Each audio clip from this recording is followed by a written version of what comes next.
Demokrasia eto Madagasikara, lalàna efa lany daty no ampiary ny mpitondra fanjakana hoy Paul Pody.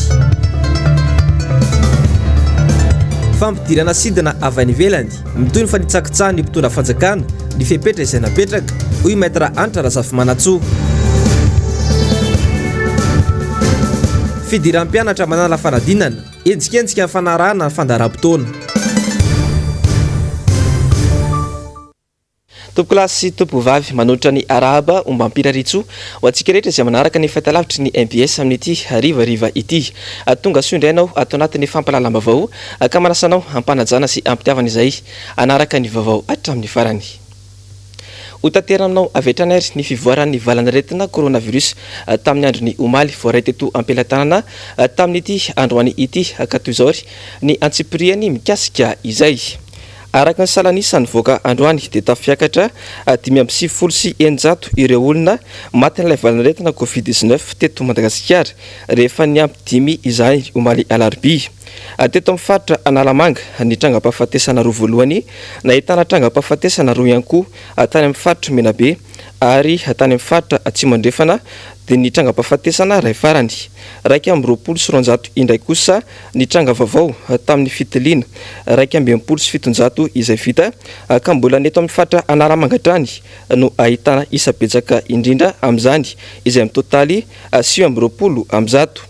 Manarakaraka azy hatrany ny faritra Atsimo Andrefana izay nisy tranga vaovao miisa 20.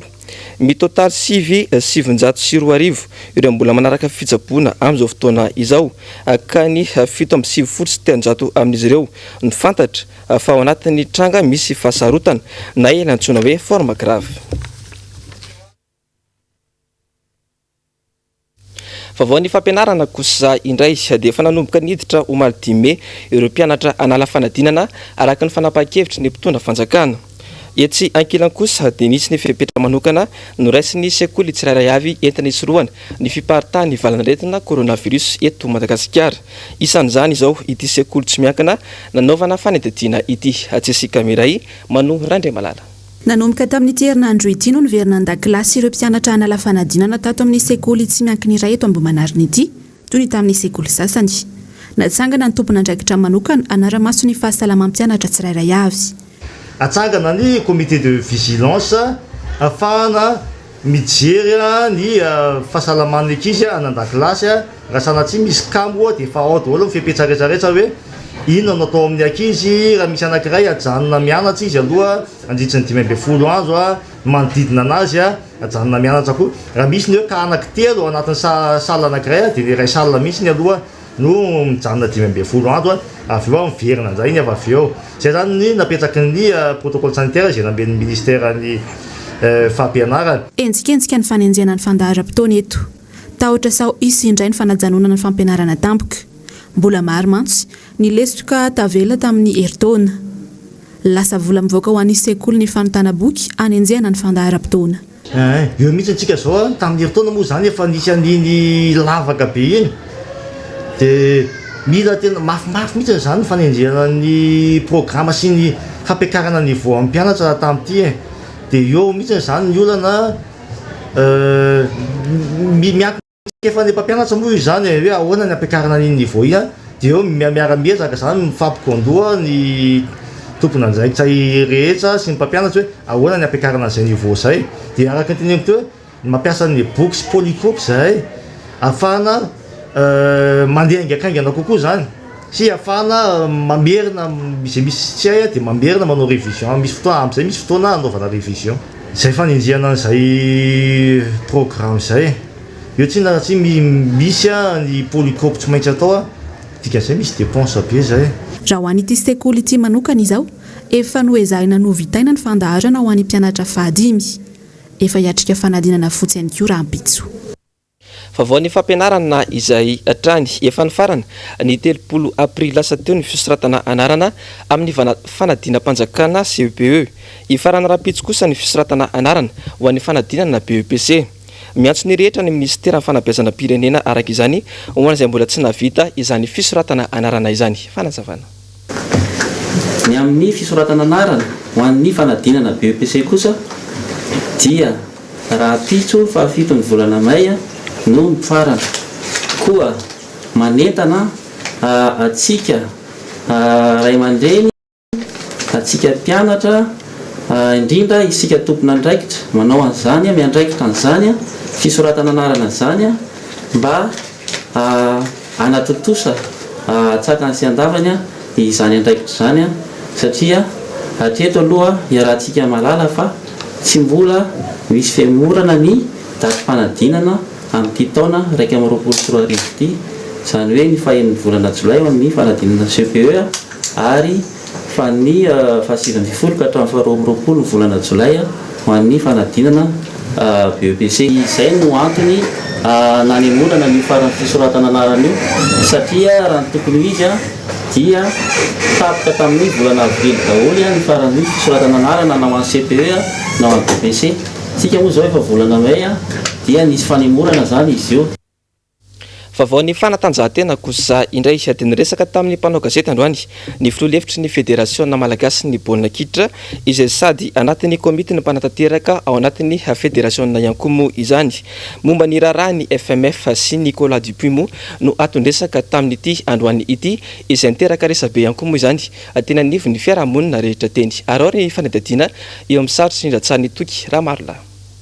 Ny 20 aprily lasa teo no nivoaka ny taratasy avy amin'ny filohan'ny Fédération baolina kitra malagasy amin'ny fampitsarana vonjimaiky a Nicolas Dupuis mpanazatra ny bareny Madagasikara amin'ny asany ka voatendry isolo toerana azy vonjimaiky amin'izany i Eric Rabesandratana. Herinandro katroka taty aorina nivoaka tamin'ny fahangina ny eo anivon'ny komity mpanatanteraka ny eo anivon'ny FMF ka nilaza fa tokony isy ny fifampiresahana.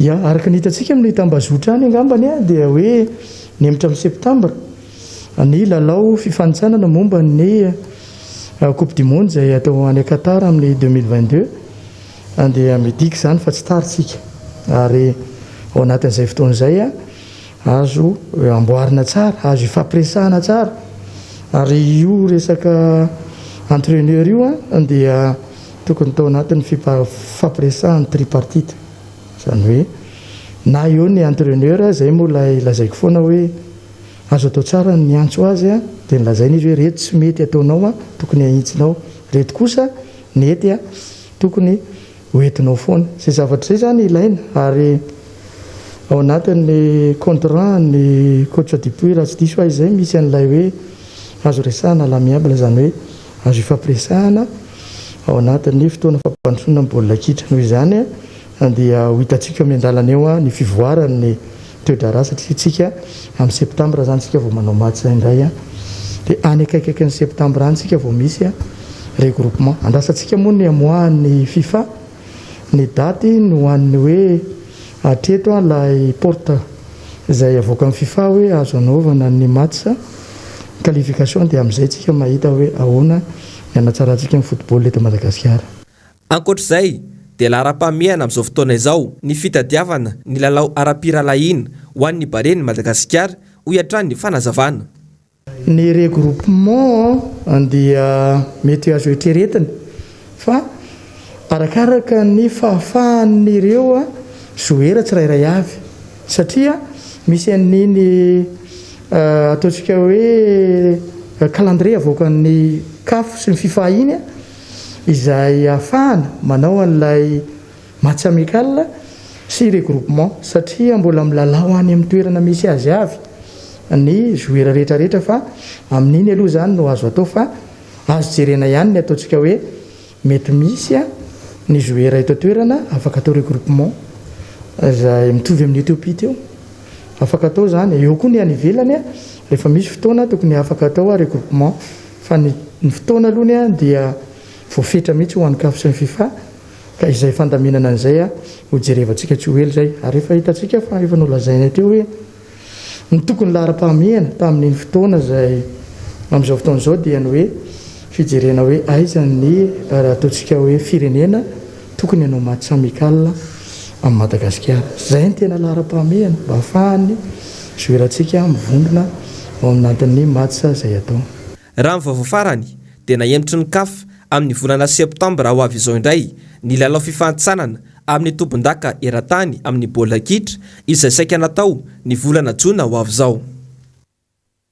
Ny vaovao tselatra kosa indray ary vaovao avy any aloatra mangoro mampiroro ny mihoatra no ny Covid-19 ny avandra tany amin'ny fatra aloatra mangoro omaly efa anatin'ny fotoam-piotazana tanteraka ny vokabary anefa ny any amin'ny fatra iny amin'izao fotoana izao mitebiteby fatratra ny tatsaha eo anatria ny tranga vokatry ny toetrandro toy izao atao anatin'ny andro vitsy izay nandravaravana sy namotika voly sy fananana maro tany amin'ny fatra iny ny avandra lasibatry ny ramodanitra narahana avandra vaventy ny tanana ny Moramanga sy ny manodidina hatrany Andasibe omaly tolakandro vaventy vaventy ny vangan-drano latsaka avy any ambony ka nandripaka izay sendra azy raha tsy aivina nefa dia vao ny alahady ariva teo nandalovana ramodanitra narahana avandra mahery ny tany amin'ny commune Ambanivohitra Piambary.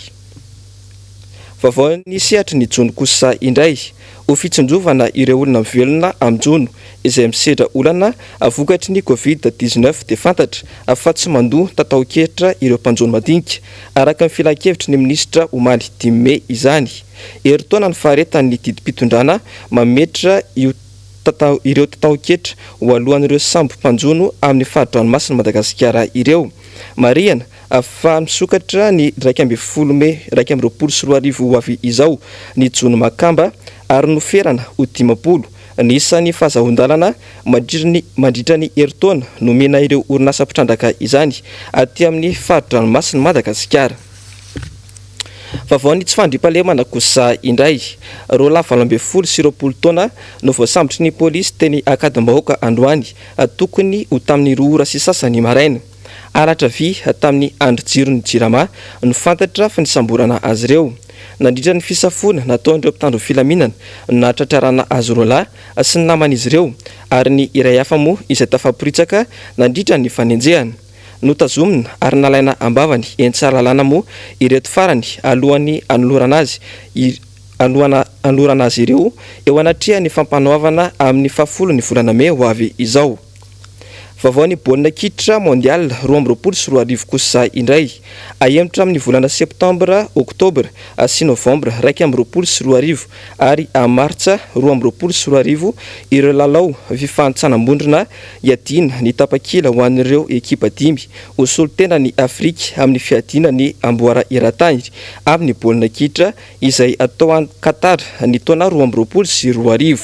Ny comité d'urgence any confédération africaine ho an'ny baolina kitra na ny CAF no nanapaka ny fandaharam-potoana vaovao io izay nifanarahana tamin'ny fédération iraisam-pirenena amin'ny baolina kitra na ny FIFA.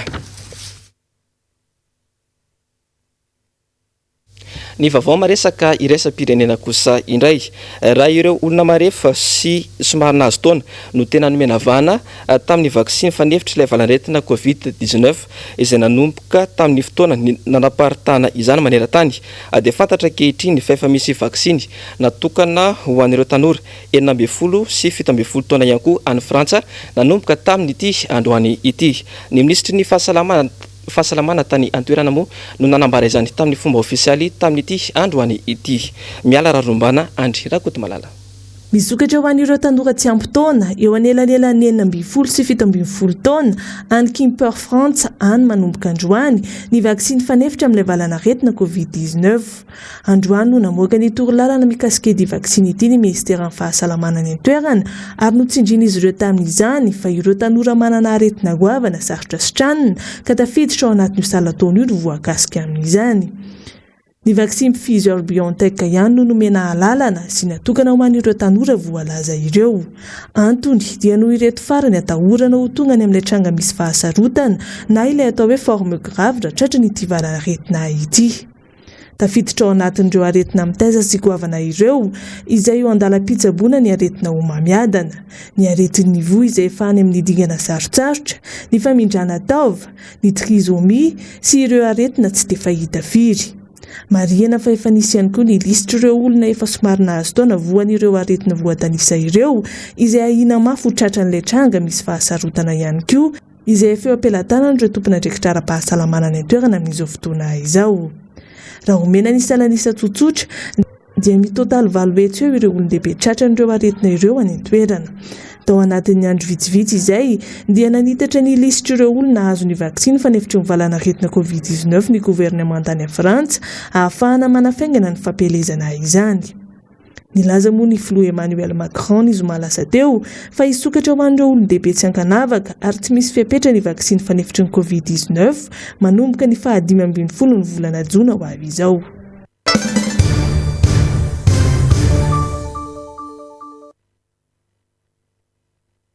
Dia mbola adihevitra lehibe mipetraka ny resaka ny fampiaran'ny demokrasia eto Madagasikara. Anisan'ny lohahevitra no velabelarina atao anatin'ny fandarana sahy lasa zao moa izany tamin'ity androany ity. Nahitsy ny filazan'ny mpanao politika iray fa efa nilozan'ny toetrandro ny lalàna ampiarina eto Madagasikara amin'izao fotoana izao.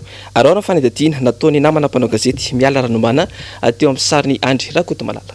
Mbola mipetraka trano ny fanontaniana hoe tena misy tokoa araka ny hirahiran'ny mpitondra ankehitriny ve izany demokrasia izany eto Madagasikara. Ny zavatra hita sy tsy takona fenina aloha dia ny fisian'ny herim-pamoretana amin'ny endriny maro samihafa raha vao misy ny fanehoan-kevitra manotohina ny filoha sy ireo mpiaradia aminy. Didy jadona no misy ary nambara ny mpanao politika iray fa lalàna ny demokrasia efa tamin'ny taona 1979 io ampiary ny mpitondra eto amintsika amin'izao fotoana izao io. Zava-misy eto amintsika zany raha ny lalam-pandrena ny anarahana tena tokony ena anatin'ny demokrasia tsika eny amin'ny 9 fa tsy izay ny zava-misy eto ny fanagadrana fisamborana tsy famelana olona aneho hevitra anisan'izany zao ny décision interministérielle iny mienga amina lalàna fa lany daty reo fitondrana zany ny lalàna 91 tamin'ny 7 Jolay 1991 io dia fa lany daty io ny atao hoe lalàna des études tompoko dia lalàna tsy azo ampiarina tsony rehefa tsy nampiarina ela be tsy mbola nisy fitondrana nampiaritra an'io raha tsy zao tsisy demokrasia mitsika eto ary io lalàna io no lalàna tamin'ny andro ny tsisiana demokrasia tamin'ny deuxième république tena io ny ampiariny fitondrana tsy mazaka demokrasia zany ny fitondrana zay misy. Nanaitra ny maro ihany koa ny filazan'ny ministra ny serasera tamin'ny alahady teo fa demokraty ny filohan'ny repoblika. Raha izany tokoa anefa ny zava-misy tsy nisy ny fanagadrana mpanao gazety sy ireo olon-tsotra ny kasayen'ny tatitra nataon'ireo solombavambahoaka TIM teny Ambohijatovo sy Analakely ny 20 volana febroary lasa teo. Tsy nisy ihany koa ny famoahana ny fanapahan-kevitra ary ministerialy mandrara ireo hainao manjery tsy hanao fandaharana politika. Fanamelona rindry karazana famoretana fanampenam-bava fanapotehana ny demokrasia ireny satria izy efa nambarako teo io ministre serasera amin'izao ny teny fa ary marina ny teniny tamin'izay tsy voatery fanonganam-panjakana tokoa nge ny fidinina an-dalambe fa endrika anankiray isehon'ny demokrasia ny fidinina an-dalambe raha ohatra ka milamina zany tsy manimba zavatra ary tsy tokony ampiasaina ny herim-pamoretana isamborina olona maneho hevitra fa le vahoaka manana droit araka ny 10 malalaka izy aneho hevitra tompoko amin'ny lalam-panorenana ka ino isamboranao olona amin'izany ary tsy izay ihany amin'ilay fanagadrana ny mpanao gazety mbola misy mpanao gazety any ihany zay lazaina fa tsy délit de presse dena délit de presse tompoko fa ny oan-kevitra no misamborana azy tsy mitombona ny fisian'ny demokrasia eto tompoko fa mbola anjarantsika vahoaka zany miady indray nisy demokrasia ny demokrasia manko ny adivana tamin'ny 92 araka izany adisy ny fandarana manokana saila zao arahinao aorin'izao fampalalam-bavao izao ary iarahanao amin'ny gabivaky ny adina sy Paul Poud izany anoizantsika kosa sary ny fiarahana amin'ity rivariva ity mbola lavitra ny lalana ho antsika eto Madagasikara amin'ny fiadina amin'ity valan'retina coronavirus eto Madagasikara ity noho izany dia mitohatra ny ankoho ny fanehoan-kevitra solombavambaoaka Madagasikara voafidy tamin'ny anarany antoko TIM indrindra fa taorian'ny fampidirana sidina avy any ivelany teto Madagasikara tamin'ny andro ny omaly nambaran'ny maître Antra Razafimanatso fa mitohatrany ny ny mpitondra fanjakana ny fepetra izay napetraka izy ireo ihany entina iadina ny fiparitahana sy fidirana ny COVID-19 variant vaovao eto Madagasikara. Miala Ranomana, Andry Rakotomalala. tsy mahay mandray lesona raha izao fitondram-panjakana izao ho ny nambarany solom-bavambahoaka ny Madagasikara Maître Yantra Razafy-Manatsoa tao anatin'ny fandarana miara-manonjy androany. Ny tsy fanidina ara-potoana ny sistany sy ny fampidirana ireo sidina teto an-toerana no napiditra sy nanaparitaka ny valanaretina Covid-19 teto amintsika tamin'ny taon-dasa. Mbola mitohy hatrany izany tandrevaka taon'ny fitondram-panjakana izany ankehitriny. Tsy niolona tamin'ny fampidirana ny sidina Air France teto an-toerana ny 29 ny volana aprila lasa teo izy ireo fa mbola nisy indray ny sidina Vanety Isabeba niditra teto amintsika omaly. Nambarany ity solom-bavambahoaka ity fa tokony nolazaina pahibe maso ho fantatry ny vahoaka malagasy tsy ankanavaka nandritra ny tava sy ny resadresaka tamin'ny fandarana tamin'ny alahady teo ny fisiny sidina io raha tena nisy ny fahatsorapo avy amin'ny mpitondra. Matoa manokatra reny CTC marobe reny ny fitondram-panjakana dia satria miparitaka le valanaretina ary tsy voafehy. Iza ny tena manao tandremaka ary iza ny tena tompona andraikitra. Misy miteny foana hoe tsy fotoana fanomezan-tsiny zao, tsy fotoanan'izao hoe sisy. Ny tsy fanidina ara-potoana ny sistany sy ny famelana an'ireny sidina nidina niditra teto Madagasikara teto no natonga n'ireny aretina miparitaka tena gravy. Dia ohatr'izay ihany ny zavatra mitranga amin'izao fotoana zao. Fa ny zavatra tenenina sy ny fepetra raisina dia tsy arahanareo ary nareo no voalohany tsy manaja an'izany. Milaza fa tsy azo atao intsony mamory olona mihoatra ny 10. Ny apitsony iny ihany dia mamory olona mihoatra an'izay nareo amanjatonjatony any Antsirabe.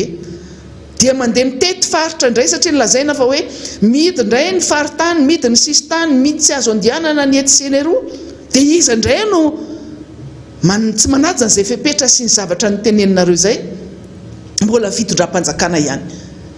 Dia voamalinomalina na tonga polémika indray io na dia fenina toy inona raha nanao inona ianareo ny transparence izay angatahana ny mangarahara izay angatahana fitondram-panjakana tsy hainareo mihitsy n'le izy ary ny teknôlôjia izay mandroso amin'izao fotoana izao dia tsy azo sakanana mihitsy dia ahafantarana zavatra maro ary na mandainga toy inona na manafina toy inona araka ny tenenina tany aloha tany hoe manana les cultures de cachotterie zany hoe manana an'ilay fomba kinafinafina fitondram-panjakana na ninona zao tsy nitenenina tamin'ny lahady tamin'ireny fotoana ny rahana tamin'ny mpanao gazety ireny hoe mbola isy vola hafa ihany koa akoatran'ilay fandraisahana izay ho avy raha miandro zao tsy maninona mihitsy nitenena hoe isy cargo avy fa tsy miafinao ambadik'le ty cargo ty tsy mitondra olona fa nareo zany dia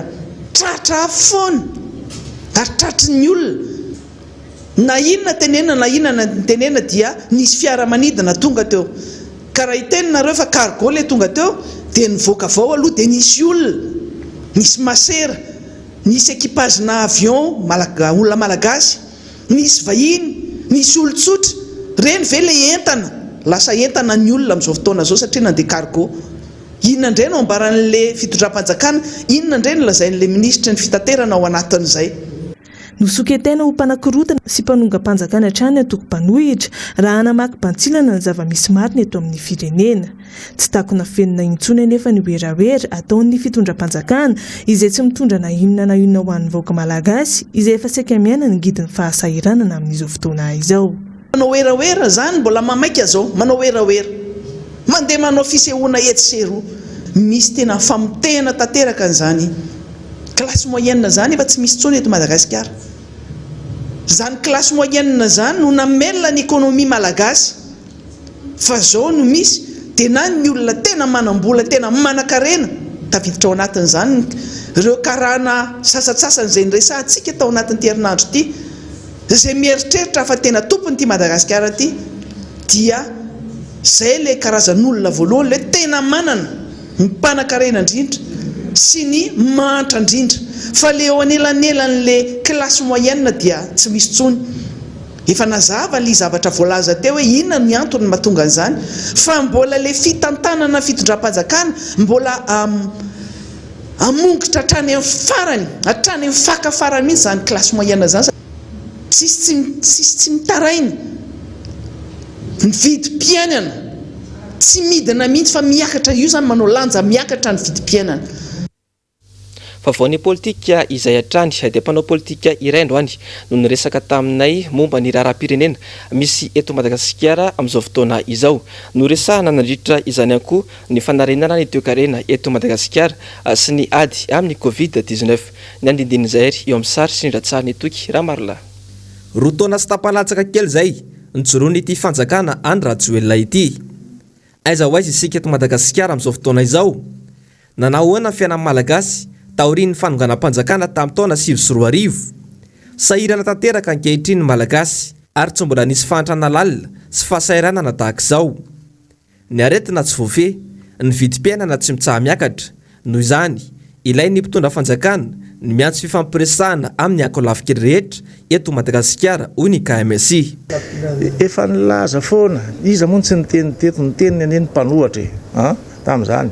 Manao apela, manao antsoavo amin'ny fiaraha-midinika hijerevana ny mahasoa ny firenena ity. Aza apetraka fotsiny hoe ny valana aretina.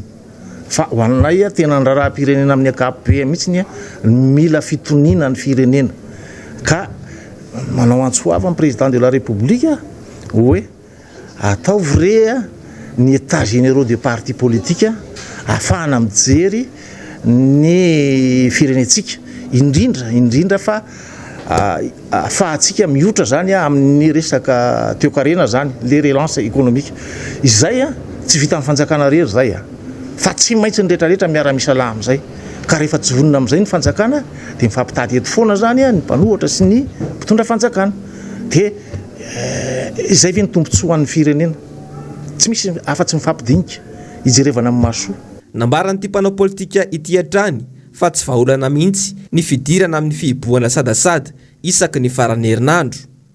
Ny fihibohana tanteraka miaraka amin'ny tosika ara-tsosialy ereriany miaraka amin'ny vaksiny no ahafahana miady amin'ny Covid-19. Raha tena hiditra amin'ny fihibohana tanteraka tsika, maninona raha tena miditra ary andao ary ataontsika hoe ao anatin'ny 5 ny amiana apetraka mazava mihitsy ny fomba rehetrarehetra ao anatin'izay ampiasaina amin'ny tokony izy voly io. Avy eo tsika mba mieritreritra kosa hoe andao ara samiasa amin'izay anarina ny toe-karena.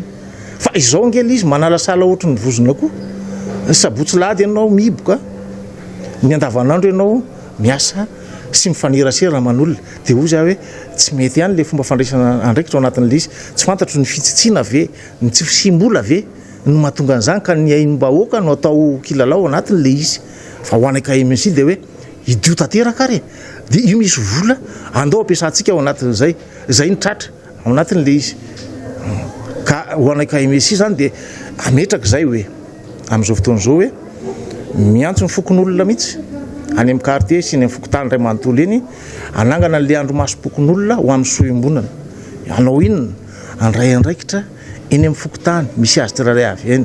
Faharoa anentana ny olona amin'ny fanentanana amin'ny fiarovana ny valana aretina. Adidin'ny fokon'olona ny tokony manao zany, tsy mila andrasana miaramila zany, tsy mila andrasana inona zany ao anatin'izay rehetra zay. Ny fahatelo anentana ny olona ihany koa hoe aleo mandray anjara ny vaksiny, entanina ny olona hiditra amin'izany, fa tsy hoe apahana olona no ampidirina amin'izany. Io koa tsy forsena ny olona ao anatin'ilay izy, fa entanina mihitsy ny olona andray anjara fanaovana vaksiny iarovana amin'ny tena ao anatin'ilay izy. Dia izay le sohim-bonana tediavin'ny KMSI ho tanterahany eto. Ratsaivina dia tsy vao izao ny antoko-panohitra no nitaky fifampiresahana amin'ny mpitondra fanjakana amin'ny amahana izao olana eto Madagasikara izao, saingy mbola nijanona antso anefitra izany noho ny ambopoty izy toerana avy amin'ny mpitondra fanjakana. Dia izay ankoa ry tompoko lahy sy tompoko vavy ny entiko manakatona ny fampalalam-baovao tamin'ity androany ity. Isoraka ianao nanaraka izany hatramin'ny farany, isorana ihany koa ny teknisiana sy ny mpanao gazety niara-ny salahy nanatotosa izao fampalalam-baovao izao. Samy io samy tsara ho lavitry ny aretina ary tompoko lahy sy tompoko vavy. Veloma tompoko.